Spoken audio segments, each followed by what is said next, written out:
Halo, selamat berjumpa kembali. Uh, apa kabar kalian? Ibu berharap bahwa kita semua dalam keadaan sehat dan selalu dalam lindungan Tuhan. Mari kita mengawali pertemuan kita hari ini dengan berdoa. Kita siapkan hati kita untuk berdoa. Dalam nama Bapa dan Putra dan Roh Kudus. Amin. Allah yang Maha Baik, kami bersyukur atas penyelenggaraan-Mu. Engkau menciptakan semua baik adanya, termasuk diri kami yang Kau ciptakan begitu indah dan sempurna. Ya Allah, pada saat ini kami ingin belajar mengenal keunikan diri kami dengan lebih baik. Utuslah Roh Kudus-Mu hadir di tengah-tengah kami, sehingga kami dapat membuka diri tentang berbagai hal berkaitan dengan kekuatan dan keterbatasan kami. Dengan demikian, kami pun akan mengembangkan diri dengan sebaik-baiknya, demi kemuliaan nama-Mu hari ini selalu dan sepanjang masa. Amin. Atas nama Bapa dan Putra dan Roh Kudus. Amin. Adik-adik sekalian, hari ini kita belajar tentang aku pribadi yang unik.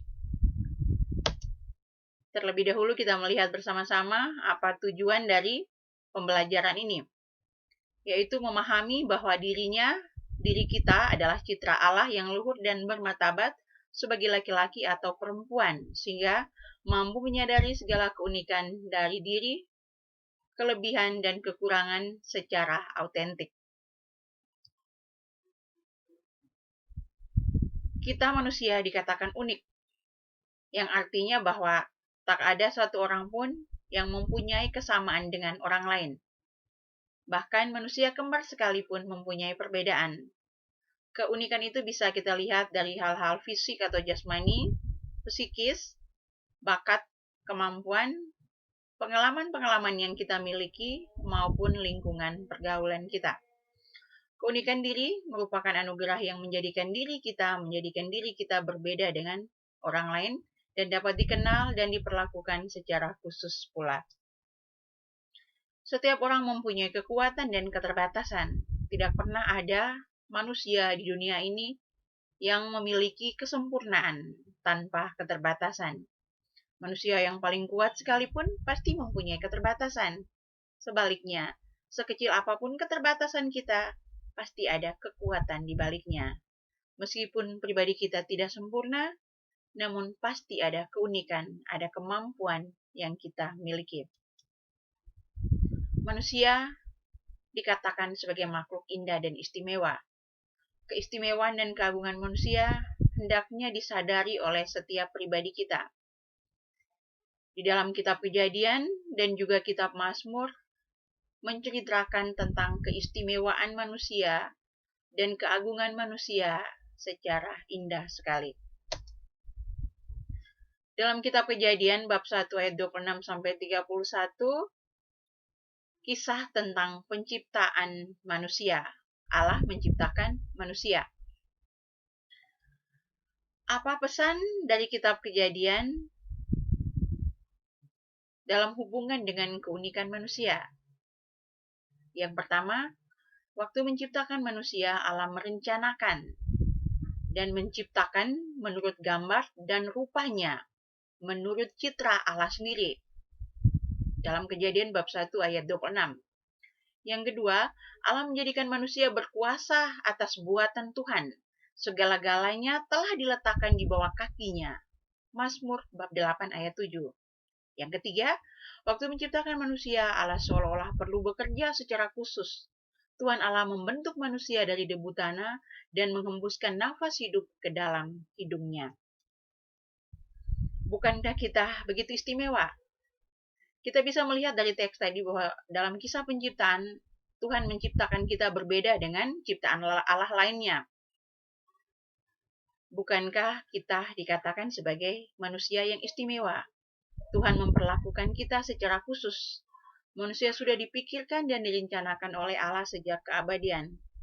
Kehadiran kita di muka bumi telah disiapkan dan diatur secara teliti dan mengagumkan. Manusia sungguh diperlakukan sebagai orang, sebagai pribadi seperti Tuhan sendiri. Setelah kita menyadari bahwa Allah menciptakan kita secara istimewa dengan anugerah yang begitu luar biasa, maka sepantasnya kita bersyukur kepada Allah dengan cara mengembangkan, mengolah segenap kekuatan dan keterbatasan yang kita miliki dengan sebaik-baiknya. Menurut Aristoteles, manusia akan bahagia jika ia secara aktif merealisasikan bakat-bakat dan juga potensinya. Manusia adalah makhluk yang mempunyai bakat dan punya banyak potensi. Tetapi potensi-potensi itu akan menjadi nyata jika kita merealisasikannya dalam hidup. Kebahagiaan kita akan tercapai dalam mempergunakan atau mengaktifkan bakat dan kemampuan yang kita miliki. Maka kemampuan dan bakat yang kita miliki harus kita kembangkan. Kemampuan dan bakat adalah anugerah Tuhan yang dalam kitab suci kita kenal sebagai talenta. Tuhan menghendaki agar talenta itu harus dikembangkan dan digunakan. Dalam Injil Matius bab 25 ayat 14-30 dikisahkan tentang seorang tuan yang memanggil hamba-hambanya untuk memberi mereka sejumlah talenta untuk dikembangkan dan digunakan dengan sebaik-baiknya untuk kepentingan bersama. Ia pun menindak tegas kepada seorang hamba yang tidak mengembangkan talenta dan hanya memendamkan talenta itu di dalam tanah. Karena itu, manusia, kita sebagai pribadi harus mampu mengembangkan potensi yang kita miliki. Potensi yang kita miliki harus kita kembangkan bukan hanya untuk kepentingan pribadi kita, tetapi juga untuk kepentingan orang lain, kepentingan bersama. Pengembangan potensi dan mendayagunakan segala kemampuan kita untuk turut mengembangkan peradaban manusia itu sendiri, serta kelestarian ciptaan, merupakan wujud dari rasa syukur dan tanggung jawab kita atas anugerah yang kita terima dari Tuhan. Maka sebagai orang beriman yang sungguh-sungguh ingin semakin memahami, menerima, bangga, dan juga percaya diri, Yesus adalah teladan yang paling utama dan juga pertama. Dari semula, Yesus menyadari dirinya sebagai manusia yang berbeda dengan yang lainnya. Dari cara Yesus berpikir, bertindak, dan juga bersikap, ia tidak pernah ragu menunjukkan dirinya sebagai pribadi yang tidak sama dengan orang lain.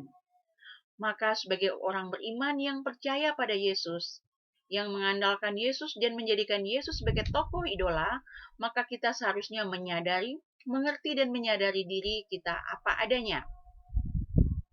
Menyadari diri kita dan juga menerima diri apa adanya, itu juga termasuk dalam penerimaan diri terhadap kekurangan. Jadi bukan hanya kemampuan atau potensi yang kita terima, kita banggakan, tetapi kekurangan yang kita miliki juga harus kita terima dengan apa adanya, artinya bahwa kita bersyukur atas apa yang Tuhan berikan.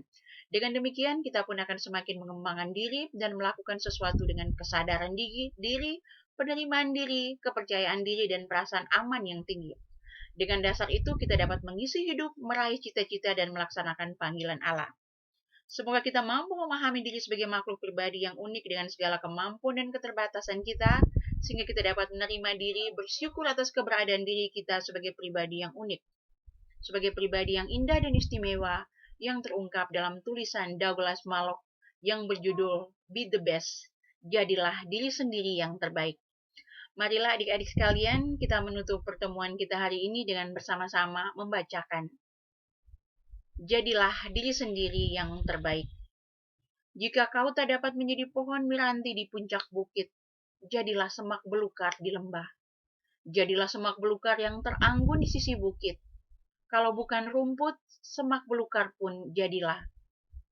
Jika kau tak boleh menjadi rimbun, jadilah rumput, dan hiasilah jalan di mana-mana.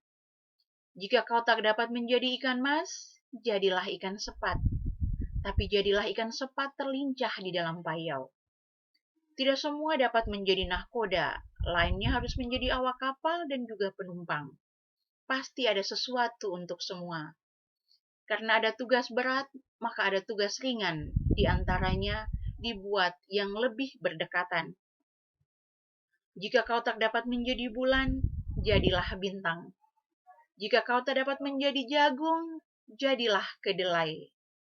Bukan dinilai kau kalah ataupun menang. Jadilah dirimu sendiri yang terbaik.